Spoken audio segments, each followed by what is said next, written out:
ಸುಮಾರು 14 ವರ್ಷದಿಂದ ಜ್ಯೋತಿಷ್ಯ ಶಾಸ್ತ್ರ ಮತ್ತು ಮನಃಶಾಸ್ತ್ರ ಎರಡನ್ನೂ ಜೊತೆಗೆ ಕೂರಿಸಿ ನಾನು ಕೆಲಸ ಮಾಡ್ತಾ ಇದ್ದೀನಿ. ಕೆಲವರು ಕೇಳ್ತಾರೆ, ಏನು ಆಸ್ಟ್ರೋಸೈಕಾಲಜಿ ಅಂದ್ರೆ, ಇದು ಯಾವುದಾದ್ರು ಪ್ರೂವನ್ ಸೈನ್ಸ್ ಅಂತ ಬಂದಾಗ, ಜ್ಯೋತಿಷ್ಯ ಅನ್ನ ಮದರ್ ಆಫ್ ಆಲ್ ಸೈನ್ಸಸ್. ಇದರಿಂದ ಯಾವುದೇ ರೀತಿಯ ವ್ಯಕ್ತಿ ಬಗ್ಗೆ ಯಾವುದೇ ರೀತಿಯ ಮಾಹಿತಿನ ತಿಳ್ಕೋಬಹುದು, ಅದರ ಬಗ್ಗೆ ಊಹಿಸಬಹುದು, ಹಾಗೂ ಅದರ ಕ್ಲಾರಿಟಿ ಪ್ರಿಡಿಕ್ಷನ್ ಕೂಡ ಮಾಡಬಹುದು ಆ ವ್ಯಕ್ತಿಯ ಬಗ್ಗೆ. ಅಂದ್ರೆ ನೀವು ಫಿನಾನ್ಷಿಯಲ್ ಏರಿಯಾಗೋಸ್ಕರ ಆಸ್ಟ್ರಾಲಜಿ ಯೂಸ್ ಮಾಡ್ತಾ ಇದ್ದೀರಾ, ಜ್ಯೋತಿಷ್ಯ ಶಾಸ್ತ್ರ ಯೂಸ್ ಮಾಡ್ತಾ ಇದ್ರೆ ಅದರಿಂದನೂ ಕೂಡ ಇದು ನಿಮಗೆ ಸರಿಯಾದ ಸಮಯನ, ನಿಮ್ಮ ಹಾರೋಸ್ಕೋಪ್ ಪ್ರಕಾರ ನೀವು ದುಡ್ಡು ಇನ್ವೆಸ್ಟ್ ಮಾಡ್ಬೇಕಾ ಬೇಡವಾ, ಈ ರೀತಿ ಕ್ಲಾರಿಟಿ ಕೊಡ್ಬೋದು. ಮೆಡಿಕಲ್ ಆಸ್ಟ್ರಾಲಜಿ ಅಂದ್ರೆ ಒಂದು ಮನುಷ್ಯನ ಹಾರೋಸ್ಕೋಪ್ ನೋಡಿ ನಿಮ್ಗೆ ಯಾವ ರೀತಿ ಕಾಯಿಲೆಗಳು ಬರ್ಬೋದು, ಯಾವಾಗ ಬರ್ಬೋದು, ಹೇಗೆ ಬರ್ಬೋದು, ಆ ರೀತಿ ಕೂಡ ನಿಮ್ಗೆ ಪ್ರಿಪರೇಷನ್ ಮಾಡೋಕೆ ನಾವು ಸಹಾಯ ಮಾಡ್ಬೋದು. ಹಾಗೂ ಜ್ಯೋತಿಷ್ಯ ಎಲ್ಲದಕ್ಕೂ ಯೂಸ್ ಮಾಡ್ಬೋದು. Anything from any part of human existence ನ ಜ್ಯೋತಿಷ್ಯನ ಯೂಸ್ ಮಾಡ್ಬೋದು. Because this is a first ever science studied and developed by a man. ಈಗ ಜ್ಯೋತಿಷ್ಯ ಹೆವನ್ಸ್ ಇಂದ ಅಂದ್ರೆ ನಮಗೆ ನಮ್ಮ ದೈವತ್ಯದ ಒಂದು ಕನೆಕ್ಷನ್ ಕೂಡ ಇದೆ. ಜ್ಯೋತಿಷ್ಯ is very much divine and it is also very logical and analytical. ನಮ್ಮ ಕಲೆಕ್ಟಿವ್ ಸಬ್ ಕಾನ್ಶಿಯಸ್ ನಮ್ಮ ಇಂಟ್ಯೂಷನ್ ಮೂಲಕ ಕೂಡ ಕೆಲಸ ಮಾಡುತ್ತೆ. ಸೊ ಒಂದು ಜ್ಯೋತಿಷಿ ಆಗಿರೋನು ವ್ಯಕ್ತಿಯ ಬಗ್ಗೆ ಹೈಯರ್ ವ್ಯೂನ ನೋಡ್ಕೊಂಡಿರ್ತಾನೆ, ಲೋವರ್ ವ್ಯೂ ಪ್ರಕಾರ ನೋಡೋಕೆ ಆಗ್ತಾ ಇದೆ ಮನುಷ್ಯನಿಗೆ ಎಲ್ಲಾ part of his aspect development ಜ್ಯೋತಿಷ್ಯನ ಯೂಸ್ ಮಾಡ್ತೀವಿ. ಸೊ ನಾವು ಈ ಜ್ಯೋತಿಷ್ಯ ಶಾಸ್ತ್ರನ ಒಂದು ವ್ಯಕ್ತಿಯ ಮನಸ್ಸಿನ ಬಗ್ಗೆ ತಿಳ್ಕೊಳ್ಳೋಕೆ ಯೂಸ್ ಮಾಡ್ತಾ ಇದ್ದೀನಿ. I am a psychologist with around 3 to 4 post graduation in psychology. ನನ್ನ ಆಂಬಿಷನ್ ಏನಂದ್ರೆ, ಒಂದು ಮನುಷ್ಯನ ಹಾರೋಸ್ಕೋಪ್ ನೋಡಿ ಈ ಮನುಷ್ಯನ ಪರ್ಸನಾಲಿಟಿ ಹೇಗೆ, ಥಿಂಕಿಂಗ್ ಹೇಗೆ, ಇವರು ಯಾವ ರೀತಿ ಯೋಚನೆ ಮಾಡ್ತಾರೆ, ಇವರ ಸಬ್ ಕಾನ್ಶಿಯಸ್ ಮೈಂಡ್ ಹೇಗಿದೆ, ಇವರ ಅನ್ಕಾನ್ಶಿಯಸ್ ಮೈಂಡ್ ಅಲ್ಲಿ ಯಾವ ರೀತಿ ಥಾಟ್ಸ್ ಬರ್ತಾ ಇದೆ, ಹಾಗೂ ಇವರು ಕಾನ್ಶಿಯಸ್ ಆಗಿ ಹೇಗಿರ್ತಾರೆ, ಆ ರೀತಿ ತಿಳ್ಕೊಳ್ಳೋಕೆ ಇವರಿಗೆ ಯಾವ ರೀತಿ ಮಾನಸಿಕ ಸಮಸ್ಯೆಗಳು ಬರ್ಬೋದು ಅಂಡ್ ಬಂದಾಗ ಇದನ್ನ ಹೇಗೆ ಸಮಸ್ಯೆನ ಪರಿಹಾರ ಹುಡುಕ್ಬೋದು ಅನ್ನೋದಕ್ಕೋಸ್ಕರ ಈ ಜ್ಯೋತಿಷ್ಯ ಶಾಸ್ತ್ರವನ್ನು ಯೂಸ್ ಮಾಡ್ತಾ ಇದ್ದೀನಿ. And for me one's birth horoscope is a diagnostic tool to understand a person. Madam, ತಾವು ಎಷ್ಟು ವರ್ಷದಿಂದ ಪ್ರಾರಂಭ ಮಾಡಿದ್ರಿ ಸಂಸ್ಥೆ? ಫಸ್ಟ್ ಟೈಮ್ 2011 ನಲ್ಲಿ ನಾನು ಸೈಕಾಲಜಿ ಕಲಿಯೋಕೆ ಶುರು ಮಾಡಿದೆ. 2011 ಇಂದ ಈಗ 2025 ವರೆಗೂ ಇದು ಮಾಡ್ಕೊಂಡು ಬರ್ತಾ ಇದೆ. ಈ ಪಯಣ 7 ಬೀಳುಗಳ ಜೊತೆಗೆ ನಡ್ಕೊಂಡು ಬರ್ತಾ ಇದೆ. 2015 ಅಷ್ಟೊತ್ತಿಗೆ ನಾನು ಫುಲ್ ಟೈಮ್ ಕೆಲಸ ಮಾಡಿಬಿಟ್ಟು ಬೇರೆ ಕೆಲಸ ಮಾಡ್ತಾ ಇದ್ದೆ. ಅದಕ್ಕಿಂತ ಮುಂಚೆ ನಾನು ಆನರರಿ ಪ್ರಾಕ್ಟೀಸ್ ಮಾಡ್ತಾ ಇದ್ದೆ. ರಿಮ್ಯಾಂಡ್ ಮಕ್ಕಳ ಜೊತೆ ಕೆಲಸ ಮಾಡ್ತಾ ಇದ್ದೆ, ಹಾಗೂ ಸೆಂಟ್ ಜೋಸೆಫ್ ಕಾಲೇಜಲ್ಲಿ ಈ ರೀತಿ ಕಿದ್ವಾಯ್ ಕ್ಯಾನ್ಸರ್ ಹಾಸ್ಪಿಟಲಲ್ಲಿ ಈ ರೀತಿ ಸ್ವಲ್ಪ ಸೈಡಲ್ಲಿ ನಾನು ಈ ಕೆಲಸ ಮುಗಿಸ್ಕೊಂಡೇ ಬರ್ತಾ ಇದ್ದೀನಿ. ಸೈಕಾಲಜಿಸ್ಟ್ ಆಗಿ ಮಕ್ಕಳ ಜೊತೆ ಕೆಲಸ ಮಾಡೋದು ನನ್ನ ಒಂದು ಹಾಬಿ. ಈಗ ಬರ್ತಾ ಫುಲ್ ಟೈಮ್ ಪ್ರೊಫೆಷನಲ್. ನಾವು ಬಿ ಇಂಜಿನಿಯರಿಂಗ್ ಎಲೆಕ್ಟ್ರಾನಿಕ್ಸ್ ಮಾಡಿ ಈಗ ಆಸ್ಟ್ರಾಲಜಿ ಕಡೆ ತಮ್ಮ ಕರಿಯರ್ ಚೂಸ್ ಮಾಡ್ತೀನಿ. ಹೆಂಗ್ ಸಾಧ್ಯ? ಚಿಟ್ಟೆ ಕತೆ ನನ್ನ ಜೀವನ ಅಂತ ಅನ್ಕೊಂಡಿದ್ದೀನಿ. ಒಂದು ಚಿಟ್ಟೆಯಾಗಿ ರೂಪ ಆಗೋದಕ್ಕಿಂತ ಮುಂಚೆ ಸಾಕಷ್ಟು ಟ್ರಾನ್ಸ್ಫಾರ್ಮೇಷನ್ ಫೇಸಸ್ ಅಲ್ಲಿ ಹೋಗುತ್ತೆ. ಲೈಫೇ 360 ಡಿಗ್ರೀಸ್ ಬದಲಾಗುತ್ತೆ. ಒಂದು ಲಾವಾ ಸ್ಟೇಜಿಂದ ಫೈನಲಿ ಒಂದು ಬಣ್ಣದ ಚಿಟ್ಟೆ ಆಗಬೇಕು ಅಂದರೆ ತುಂಬ ಸ್ಟ್ರಗಲ್ನ ಅನುಭವಿಸಿದೆ. ಸೊ ನಾನು ಒಂದು ದೊಡ್ಡ ವೈದಿಕ ಕುಟುಂಬದಲ್ಲಿ ಹುಟ್ಟಿದವರು. ನನ್ನ ತಾತ ತುಂಬ ದೊಡ್ಡ ಜ್ಯೋತಿಷಿಗಳಾಗಿದ್ದರು. ನನ್ನ ಸೋದರ ಮಾವ ಹಾಗೂ ನನ್ನ ಸಾಕಷ್ಟು ಕಸಿನ್ಗಳು ಅವರೆಲ್ಲ ಜ್ಯೋತಿಷ್ಯ ಪರಂಪರೆಯನ್ನು ಮುಂದುವರಿಸ್ಕೊಂಡು ಹೋದರು. ಆದರೆ ಎಷ್ಟೋ ದಿವಸ ನನಗೆ ಇದ್ರ ಬಗ್ಗೆ ಇಗ್ನರೆನ್ಸ್ ಇತ್ತು. ಇಷ್ಟೆಲ್ಲ ಗೊತ್ತಿದ್ರೂ ಕೂಡ ನಾನು ಲಾಜಿಕಲ್ ಆಗಿ ಏನಿದೆಯೋ ಅದನ್ನು ನಂಬೋದಂತವಳಾಗಿದ್ದೆ. ಅದಕ್ಕೋಸ್ಕರ I became an engineer in electrical and electronics. I started working in IT firms. 13 ವರ್ಷದ ಪ್ರೋಗ್ರೆಸಿವ್ ಎಕ್ಸ್ಪೀರಿಯನ್ಸ್ ಇದೆ ಇನ್ IT ಫರ್ಮ್. ಆ್ಯಂಡ್ ನಾನು ಕರಿಯರ್ ಶುರು ಮಾಡಿದ್ದು TCS ನಲ್ಲಿ. I went through all the problem solving method. Quality ಮ್ಯಾನೇಜ್ಮೆಂಟಲ್ಲಿ ನಾನು ಹೆಚ್ಚು ಕೆಲಸ ಮಾಡ್ತಾ ಇದ್ದೆ. 6 ಸಿಗ್ಮಾ ಇರ್ಬೋದು, ISO ಇರ್ಬೋದು, ಸೆಕ್ಯೂರಿಟಿ ಸ್ಟ್ಯಾಂಡರ್ಡ್ಸ್ ಇರ್ಬೋದು. ಈ ರೀತಿ ಕೆಲಸ ಮಾಡ್ತಾ ಕೆಲವೊಂದು ಎಕ್ಸ್ಪೀರಿಯನ್ಸಸ್ ನನ್ನ ಜೀವನದಲ್ಲಿ ಆಯಿತು. ಅದು ನನಗೆ ಜ್ಯೋತಿಷ್ಯದ ಬಗ್ಗೆ ಮತ್ತೊಂದು ರೀತಿಯ ಅಚ್ಚರಿ ಹುಟ್ಟು ಹಾಕೋಕ್ಕೆ ಮಾಡೋದಕ್ಕೆ ತುಂಬ ಸಹಾಯವಾಯಿತು. ಅವಾಗಿಂದ ಕಲ್ತಿದ್ದು ನಾನು ಜ್ಯೋತಿಷ್ಯ ಗುರುಮುಖಿಯನ್ನು. ಇವತ್ತು ಎರಡನ್ನೂ ಕಂಬೈನ್ ಮಾಡಿ ನಾನು ನನ್ನನ್ನು ಮೋರ್ ದೆನ್ ಜ್ಯೋತಿಷಿ, ನಾನು ಆಸ್ಟ್ರೋ ಸೈಕಾಲಜಿಸ್ಟ್ ಅಂತ ಹೇಳ್ಕೊಳ್ಳೋಕ್ಕೆ ಇಷ್ಟಪಡ್ತೀನಿ. ತುಂಬ ಟ್ರೆಡಿಷ್ನಲ್ ಜ್ಯೋತಿಷಿ ಥರ ನಾನು ಕೆಲಸ ಮಾಡೋ ಎಲ್ಲ ಅರ್ಹತೆ ಇದೆ. ಆ ರೀತಿ ಕೆಲಸ ಮಾಡಿದರೂ ಕೂಡ ನನ್ನ outlook even today astro psychology use ಮಾಡಿ for therapeutic benefit, not to spread any kind of superstitions. ತಮ್ಮದು ಫೌಂಡೇಶನ್ ವಿಷನ್ ಏನು? ಜ್ಯೋತಿಷ್ಯ ಶಾಸ್ತ್ರದ ಬಗ್ಗೆ ತುಂಬಾ ರೀತಿಯ ಕೆಟ್ಟ ಅಭಿಪ್ರಾಯಗಳು ಬರ್ತಾ ಇದೆ. ಒಂದು ಕೋತಿ ಕೈಗೆ ಮಾಣಿಕ್ಯ ಕೊಟ್ಟಾಗೆ ಆ ಕೋತಿಗೆ ಆ ಮಾಣಿಕ್ಯದ ಅರಿವಿರೋದಿಲ್ಲ, ಅದೆಷ್ಟು ಒಳ್ಳೇದು, ಅದರ ಬೆಲೆ ಏನು ಅನ್ನೋದು ಗೊತ್ತಿರಲ್ಲ, ಅದರ ವ್ಯಾಲ್ಯೂ ಗೊತ್ತಿರಲ್ಲ. ಆ ರೀತಿಯಲ್ಲಿ ಬಹಳಷ್ಟು ಜನ ಜ್ಯೋತಿಷ್ಯ ಶಾಸ್ತ್ರನ ಪ್ರಾಕ್ಟೀಸ್ ಮಾಡ್ತಾರೆ. ಎಷ್ಟೋ ರೀತಿ ಫಿಯರ್ ಸೈಕಾಸಿಸ್ ಅಂದ್ರೆ ತುಂಬಾ ಹೆದರಿಸ್ತಾರೆ ಜನರನ್ನ, ಅದನ್ನ ಎಕ್ಸ್ಟಾರ್ಷನ್ ಆಗಿ ಯೂಸ್ ಮಾಡ್ತಾ ಇದ್ದಾರೆ.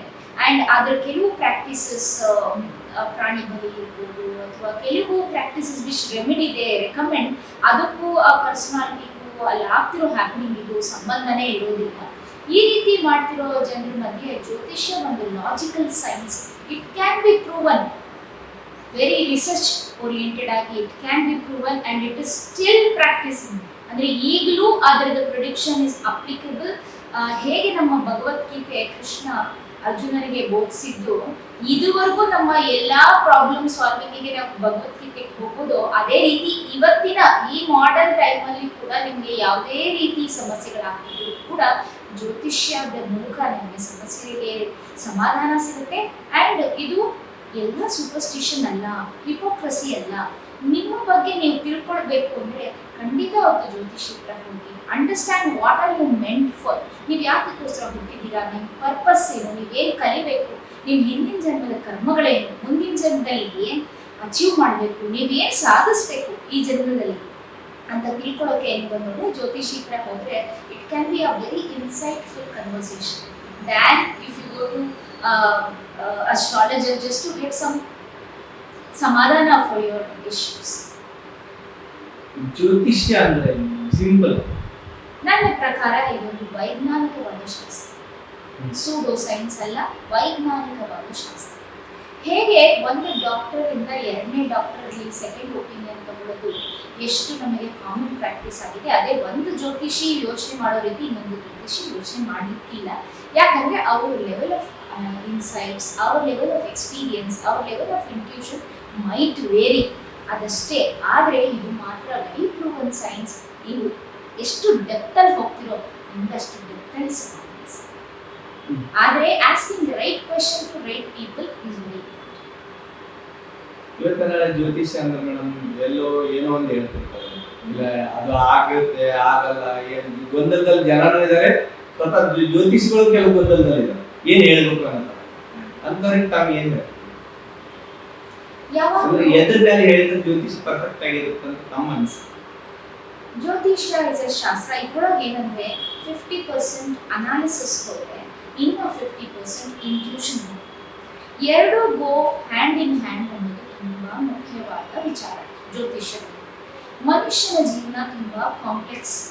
ನಿಮ್ಗೆ ಆಗ್ತಿರೋದು ಇನ್ನೊಬ್ರಿಗೆ ಆಗುತ್ತೆ ಅಂತ ಹೇಳಿಕ್ಕಿಲ್ಲ. You are a unique personality. Your ನಿಮ್ಮ ಸ್ಟ್ರಗಲ್ಲು, ನಿಮ್ಮ purpose is unique to you. So ಇದೇನಂದ್ರೆ ಒಂದು ಇವಾಲ್ವಿಂಗ್ ಸೈನ್ಸ್ ಆಗಿರೋದ್ರಿಂದ ಒಂದು ಮನುಷ್ಯನಿಗೆ ಫ್ರೀ ವಿಲ್ ಅನ್ನೋದೊಂದು ಕಾನ್ಸೆಪ್ಟ್ ಇದೆ. ಅಂದರೆ ನಾನು ಡೆಸ್ಟಿನಿ ಅಂತ ಏನು ಹೇಳ್ತೀರಾ, ಫೇಟ್ ಡೆಸ್ಟಿನಿ ಅಂತ ಏನು ಹೇಳ್ತೀವೋ ಅದು ಇರೋದ್ರ ಜೊತೆಗೆ ನಿಮ್ಮ ಫ್ರೀ ವಿಲ್ ಕೂಡ ಇದೆ. ನೀವು ಒಂದೊಂದು ಮಿನಿಟಲ್ಲಿ ಒಂದೊಂದು ಡೆಸಿಷನ್ ತಗೊಂಡಿರೋದು ನಿಮ್ಮ ಬರ್ತ್ ಹೊರಸ್ಕೋಪಲ್ಲಿ ಕೂಡ ಚೇಂಜಸ್ ಆಗುತ್ತೆ. ಸೊ ಅದಕ್ಕೆ ಇದನ್ನ ತುಂಬಾ ಡೆಫಿನೆಟಿವ್ ಅಲ್ಲ ಅಂದ್ರೂ ಒಂದು ಗೈಡಿಂಗ್ ಟೂಲ್ ಆಗಿ ಖಂಡಿತ ಯೂಸ್ ಮಾಡಿ. ಈಗ ನಮ್ದು ರಾಶಿಗೆ ಮತ್ತು ಹುಟ್ಟಿದ ದಿನಕ್ಕೆ ಏನಾದ್ರೂ ಸಂಬಂಧ ಇರುತ್ತೆ? ಖಂಡಿತ ಸಂಬಂಧ ಇದೆ. ಯಾಕಂದ್ರೆ ನಮ್ಮ ಇಂಡಿಯನ್ ಜ್ಯೋತಿಷ್ಯದಲ್ಲಿ ರಾಶಿ ಅಂತ ನಾವೇನು ಹೇಳ್ತೀವಿ, 12 ರಾಶಿಗಳಲ್ಲಿ ನೀವು ಹುಟ್ಟಿದ ದಿನ ಚಂದ್ರ ಯಾವ ನಕ್ಷತ್ರದಲ್ಲಿ ಯಾವ ರಾಶಿನಲ್ಲಿ ಸಂಚಾರ ಮಾಡುತ್ತಿದ್ದ ಅನ್ನೋದ್ರ ಮೇಲೆ ನಿಮ್ಮ ರಾಶಿ. ಹಾಗೂ ನೀವು ಹುಟ್ಟಿದ ದಿವಸ ಸೂರ್ಯ ಯಾವ ಮನೆಯಲ್ಲಿ, ಯಾವ ಗಳಿಗೆನಲ್ಲಿ ನೀವು ಹುಟ್ಟಿದ್ದೀರಾ, ಸೂರ್ಯೋದಯ ಆದ್ಮೇಲೆ ಎಷ್ಟು ಗಳಿಗೆ ಮೇಲೆ ನೀವು ಹುಟ್ಟಿದ್ದೀರಾ ಅನ್ನೋದು ನಿಮ್ಮ ಲಗ್ನ. ಸೊ ನಮ್ಮ ಜ್ಯೋತಿಷ್ಯ ಸೋಲಾರ್ ಅಂದ್ರೆ ಸನ್ನನ್ನು ಅವಲಂಬಿಸುತ್ತೆ, ಹಾಗೂ ಲೂನಾರ್ ಅಂದ್ರೆ ಚಂದ್ರನ ಮಹತ್ವವನ್ನು ಇಂಕ್ಲೂಡ್ ಮಾಡುತ್ತೆ. ಇವೆರಡು ಲೂಮಿನಾರಿಟೀಸ್ ನಮ್ಮ ಭೂಮಿನಲ್ಲಿ ಬದುಕಿರೋ ಜನರಿಗೆ ಚಂದ್ರನೂ ಬೇಕು ಸೂರ್ಯನೂ ಬೇಕು, ಯಾವುದೋ ಒಂದನ್ನು ಮಾಡಕ್ಕಾಗಲ್ಲ ಅಲ್ವಾ. ಅವರಿಬ್ರು ಇನ್ಫ್ಲೂಯೆನ್ಸ್ ನ ಜೊತೆಗೆ ಸುತ್ತಲೂ ಇರೋ ಮಿಕ್ಕಿದ್ದು ನವಗ್ರಹಗಳು ಅದರೊಳಗೆ ಅವರಿಬ್ರು ಸೇರ್ಕೊಳ್ತಾರೆ. ಜೊತೆಗೆ ಪ್ಲಾನೆಟ್ಸ್ ಅಂಡ್ ಸ್ಟಾರ್ಸ್ ಕೂಡ ನಾವು ಕನ್ಸಿಡರ್ ಮಾಡ್ತೀವಿ. 27 ನಕ್ಷತ್ರಗಳ ಸಮುಚ್ಚಯ ಅಂತ ನೀವು ಹೇಳ್ಬೋದು. ಅವೆಲ್ಲದರ ಇನ್ಫ್ಲೂಯೆನ್ಸ್ ನಾವು ಜೋಡಿಯಾಕ್ ಬೆಲ್ಟ್ ಅಲ್ಲಿ ಏನಾಗ್ತಿದೆ ನೋಡ್ಕೊಂಡು ನಿಮ್ದೊಂದು ಯುನೀಕ್ ಪರ್ಸನಾಲಿಟಿ ಇಟ್ಕೊಂಡು ನಾವು ನಿಮಗೆ ಪ್ರಿಡಿಕ್ಟ್ ಮಾಡ್ತೀವಿ. ಈ ಟೈಮಿಂಗ್ ಅಂತ ಬಂದಾಗ ಜ್ಯೋತಿಷ್ಯ ಶಾಸ್ತ್ರದಲ್ಲಿ ಪ್ರಿಡಿಕ್ಟಿವ್ ಪಾರ್ಟಿ ಬಂದಾಗ 2 ಆಸ್ಪೆಕ್ಟ್. ಒಂದು ದಶಾಭುಕ್ತಿ, ನೀವು ಹುಟ್ಟಿದ ಗಳಿಗೆನಲ್ಲಿ ಯಾವ ಮೂನ್ ಸೈನ್ ಅಲ್ಲಿ ಹುಟ್ಟಿದ್ದೀರಾ ಅದ್ರ ಪ್ರಕಾರ 120 ವರ್ಷದ ಪ್ರಿಡಿಕ್ಷನ್ ಇರುತ್ತೆ ಪ್ರತಿಯೊಬ್ಬ ಮನುಷ್ಯನಿಗೂ ಕೂಡ. ಅದು ಒಂದು ಪಾರ್ಟ್ ಆಯ್ತಂದ್ರೆ ನಕ್ಷತ್ರ ಇರೋ ಜಾಗದಲ್ಲಿ ಇರುತ್ತೆ, ಅಂದ್ರೆ ಗ್ರಹಗಳು ತಿರುಗ್ತಾ ಇರ್ತವೆ. ಅದ್ರ ಸ್ಪೀಡ್ ಅಂಡ್ ವೆಲಾಸಿಟಿ ಮಾಸ್ ನ ಈ ಮಿನಿಟ್ ಅಲ್ಲಿ ಅದ್ರ ಇನ್ಫ್ಲೂಯೆನ್ಸ್ ಏನಾಗ್ತಿದೆ ಅನ್ನೋದು ತಿಳ್ಕೊಳ್ಳೋದು ಗೋಚಾರ. ಸೊ ನಾವು ಯಾವುದೇ ವ್ಯಕ್ತಿಯ ಪ್ರಿಡಿಕ್ಷನ್ ಮಾಡೋಕ್ಕಿಂತ ಮುಂಚೆ ಗೋಚಾರದಲ್ಲಿ ಏನ್ ನಡೀತಾ ಇದೆ, ಯಾವ ಗ್ರಹ ಯಾವ ರಾಶಿನಲ್ಲಿ ಕೂತಿದ್ದಾನೆ, ಅದರ ಇನ್ಫ್ಲುಯೆನ್ಸ್ ಏನಾಗ್ತಿದೆ, ಜೊತೆಗೆ ನಿಮ್ಮ ಪರ್ಸನಲ್ ಹಾರೋಸ್ಕೋಪ್ ಅಲ್ಲಿ ಯಾವ ದಶಾಭುಕ್ತಿ ನಡೀತಾ ಇದೆ ಅವೆರಡನ್ನೂ ನೋಡ್ಕೊಂಡು ಆ ಪ್ಲಾನೆಟ್ ಆ ಗ್ರಹಗಳ ಬಲಾಬಲಗಳನ್ನ ಶಾರ್ಟ್ಗಳ ಮೂಲಕ ನೋಡ್ಕೊಂಡು ಅವಾಗ ನಾವು ಪ್ರಿಡಿಕ್ಟ್ ಮಾಡ್ತೀವಿ. ಖಂಡಿತ there is a lot of connection.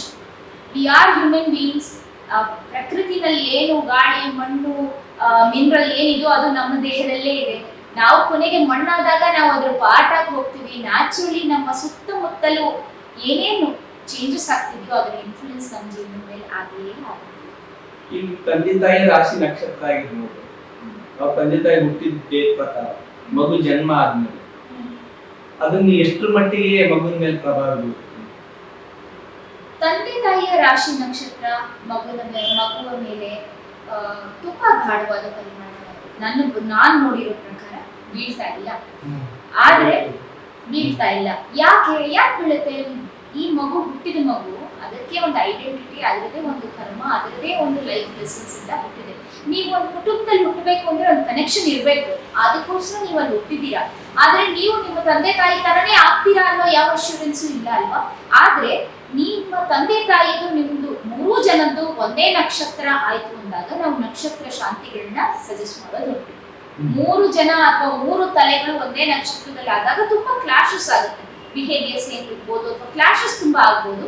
ಅವಾಗ ನಾವು ನಕ್ಷತ್ರ ಶಾಂತಿಗಳು ಹೇಳೋದುಂಟು. ಬಟ್ ಆದ್ರೆ ತಂದೆ ಹಾರೋಸ್ಕೋಪ್ ಇಂದ ಮಗನ ಅಥವಾ ಮಗಳ ಭವಿಷ್ಯ, ಮಗಳ ಹಾರೋಸ್ಕೋಪ್ ಇಂದ ತಂದೆ ತಾಯಿ ಭವಿಷ್ಯ, ತಾಯಿ ಹಾರೋಸ್ಕೋಪ್ ಇಂದ ಗಂಡ ಮತ್ತು ಮಕ್ಕಳ ಭವಿಷ್ಯ, ಇದನ್ನ ನಾವು ನೋಡೋದುಂಟು, ನೋಡ್ತೀವಿ. ಆದ್ರೆ ನಿಮ್ಮದೇ ಹಾರೋಸ್ಕೋಪ್ ಇದ್ದಾಗ that is even more better than